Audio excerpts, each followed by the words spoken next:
Salam sejahtera, tuan-tuan, puan-puan yang dihormati dan dikasihi sekalian. Lokman Adam kekal di penjara sebulan, hina mahkamah berkaitan kes 1MDB. Berita sepenuhnya yang dipetik daripada My Metro. Bekas ahli Majlis Tertinggi UMNO, Datuk Lokman Nur Adam kekal di penjara sebulan selepas didapati bersalah menghina mahkamah kerana mengugut saksi pendakwaan dalam perbicaraan kes 1MDB membabitkan bekas Perdana Menteri Datuk Seri Najib Razak. Ini berikutan keputusan sebutan suara oleh panel 3 Hakim Mahkamah Rayuan iaitu Datuk Seri Kamaluddin Muhammad Said, Datuk Cik Muhammad Ruzima Ghazali dan Datuk Nordin Hassan hari ini yang menolak rayuan Lokman untuk mengetepikan sabitan dan hukuman yang dijatuhkan oleh Mahkamah Tinggi pada 15 Julai tahun lalu. Panel 3 hakim itu turut menolak rayuan silang dikemukakan pendakwaan terhadap hukuman penjara sebulan yang dijatuhkan oleh Mahkamah Tinggi tersebut. Pada 15 Julai 2021, Hakim Mahkamah Tinggi Kuala Lumpur Datuk Colin Lawrence Quera menjatuhkan hukuman penjara sebulan terhadap Lokman selepas didapati bersalah menghina mahkamah kerana mengugut saksi pendakwaan dalam kes perbicaraan 1MDB. Saksi itu ialah bekas pegawai khas Najib, Datuk Amhari Effendi Nazaruddin yang juga saksi utama dalam kes itu. Salam sejahtera, tuan-tuan, puan-puan yang dihormati dan dikasihi sekalian. Presiden UMNO sudah biasa diserang, kata Ahmad Zahid Hamidi.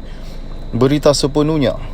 Sesiapa saja yang menyandang jawatan pengurus CBN atau Presiden UMNO akan menjadi sasaran pihak lawan kerana itu merupakan strategi pihak pembangkang sejak dulu lagi.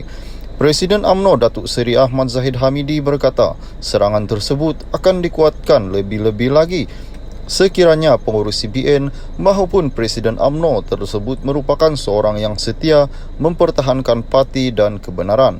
Lawan BN memperkuatkan serangan ke atas pengurus CBN menjelang pilihan raya umum ke-15 bukan sesuatu yang luar biasa. Ia terjadi luar biasa jika mereka tidak lagi menyerang pengurus CBN dengan pelbagai dakyah dari sebelum pilihan raya. Lebih-lebih lagi pengurus CBN juga Presiden UMNO yang tidak mengalah kepada tekanan dan kezaliman mereka, katanya menerusi hantaran di laman Facebooknya hari ini. Beliau yang juga pengurus CBN itu berkata, pihak lawan amat mengambil berat tentang kursi Parlimen Bagan Datuk yang disandangnya. Sebab itu tokoh DAP Lim Kit Siang amat mengambil berat tentang kursi Parlimen Bagan Datuk disandang Presiden UMNO, sehinggakan soal calon PH di kursi Parlimen Bagan Datuk pun beliau dalam kerisauan. Minta PH restui individu pernah menyarankan Jabatan Kemajuan Islam Malaysia JAKIM dimansuhkan jadi calon. Alasan Lim Kit Siang mahu lawan rasuah, tetapi itu adalah alasan yang sangat-sangat tidak jujur oleh beliau, katanya. Menurut Ahmad Zahid, Lim Kit Siang sendiri tahu bahawa beliau dikenakan pertuduhan di mahkamah semasa PH menguasai negara selepas menang PRU 14. Beliau sendiri tahu Presiden UMNO dikenakan pertuduhan di mahkamah semasa PH menguasai negara. Pertuduhan yang dikenakan ke atas saya sejurus PH menang PRU 14 dan Tommy Thomas dilantik peguam negara. Jika saya mengulas secara terperinci dan terbuka mengenainya, ia boleh mengundang implikasi perundangan. Namun syukur Alhamdulillah, Mahkamah Shah Alam telah pun melepaskan malah membebaskan saya daripada pertuduhan, katanya. Mengulas lanjut, Ahmad Zahid berkata meskipun laporan siasatan pasukan petugas khas ke atas buku Tommy Thomas telah didedahkan sehingga ke hari ini tiada pemimpin PH memberikan ulasan mengenainya. Laporan siasatan pasukan petugas khas ke atas buku Tommy Thomas juga telah didedahkan kepada umum, sehingga hari ini tiada pemimpin PH termasuk Lim Kit Siang mengulas mengenainya seolah-olah buat-buat tak tahu. Lim Kit Siang jika jujur melawan rasuah sepatutnya mempersoal tentang kes rasuah tanah dan banglo. Kes rasuah bekas Setiausaha Agung DAP itu yang tiba-tiba digugurkan selepas beberapa bulan PH menang PRU 14. Kes digugurkan di tengah-tengah perbicaraan setelah mahkamah memutuskan prime visi dan ramai saksi telah pun dipanggil, ujarnya.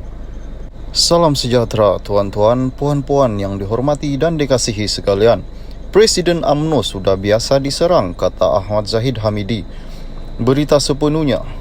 Sesiapa saja yang menyandang jawatan pengurus CBN atau Presiden UMNO akan menjadi sasaran pihak lawan kerana itu merupakan strategi pihak pembangkang sejak dulu lagi. Presiden UMNO Datuk Seri Ahmad Zahid Hamidi berkata, serangan tersebut akan dikuatkan lebih-lebih lagi sekiranya pengurus CBN maupun Presiden UMNO tersebut merupakan seorang yang setia mempertahankan parti dan kebenaran. Lawan BN memperkuatkan serangan ke atas pengurus CBN menjelang pilihan raya umum ke-15 bukan sesuatu yang luar biasa. Ia terjadi luar biasa jika mereka tidak lagi menyerang pengurus CBN dengan pelbagai dakyah dari sebelum pilihan raya. Lebih-lebih lagi pengurus CBN juga Presiden UMNO yang tidak mengalah kepada tekanan dan kezaliman mereka, katanya menerusi hantaran di laman Facebooknya hari ini. Beliau yang juga pengurus CBN itu berkata, pihak lawan amat mengambil berat tentang kursi Parlimen Bagan Datuk yang disandangnya. Sebab itu tokoh DAP Lim Kit Siang amat mengambil berat tentang kursi Parlimen Bagan Datuk disandang Presiden UMNO, sehinggakan soal calon PH di kursi Parlimen Bagan Datuk pun beliau dalam kerisauan. Minta PH restui individu pernah menyarankan Jabatan Kemajuan Islam Malaysia JAKIM dimansuhkan jadi calon. Alasan Lim Kit Siang mahu lawan rasuah, tetapi itu adalah alasan yang sangat-sangat tidak jujur oleh beliau, katanya. Menurut Ahmad Zahid, Lim Kit Siang sendiri tahu bahawa beliau dikenakan pertuduhan di mahkamah semasa PH menguasai negara selepas menang PRU 14. Beliau sendiri tahu Presiden UMNO dikenakan pertuduhan di mahkamah semasa PH menguasai negara. Pertuduhan yang dikenakan ke atas saya sejurus PH menang PRU 14 dan Tommy Thomas dilantik peguam negara. Jika saya mengulas secara terperinci dan terbuka mengenainya, ia boleh mengundang implikasi perundangan. Namun syukur Alhamdulillah, Mahkamah Shah Alam telah pun melepaskan malah membebaskan saya daripada pertuduhan, katanya.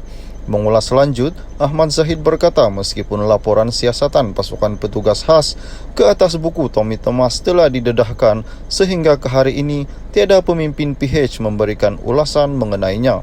Laporan siasatan pasukan petugas khas ke atas buku Tommy Thomas juga telah didedahkan kepada umum, sehingga hari ini tiada pemimpin PH termasuk Lim Kit Siang mengulas mengenainya seolah-olah buat-buat tak tahu.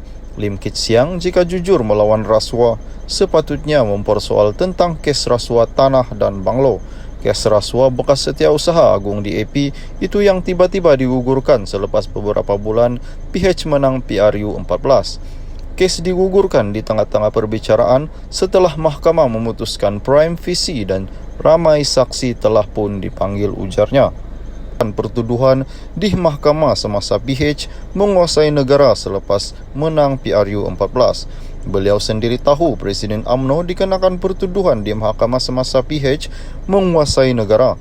Pertuduhan yang dikenakan ke atas saya sejurus PH menang PRU 14 dan Tommy Thomas dilantik peguam negara. Jika saya mengulas secara terperinci dan terbuka mengenainya, ia boleh mengundang implikasi perundangan. Namun syukur Alhamdulillah, Mahkamah Shah Alam telah pun melepaskan malah membebaskan saya daripada pertuduhan, katanya. Mengulas lanjut, Ahmad Zahid berkata meskipun laporan siasatan pasukan petugas khas ke atas buku Tommy Thomas telah didedahkan sehingga ke hari ini tiada pemimpin PH memberikan ulasan mengenainya. Laporan siasatan pasukan petugas khas ke atas buku Tommy Thomas juga telah didedahkan kepada umum, sehingga hari ini tiada pemimpin PH termasuk Lim Kit Siang mengulas mengenainya seolah-olah buat-buat tak tahu. Lim Kit Siang jika jujur melawan rasuah sepatutnya mempersoal tentang kes rasuah tanah dan banglo. Kes rasuah bekas Setiausaha Agung DAP itu yang tiba-tiba digugurkan selepas beberapa bulan PH menang PRU 14. Kes digugurkan di tengah-tengah perbicaraan setelah mahkamah memutuskan prime visi dan ramai saksi telah pun dipanggil, ujarnya.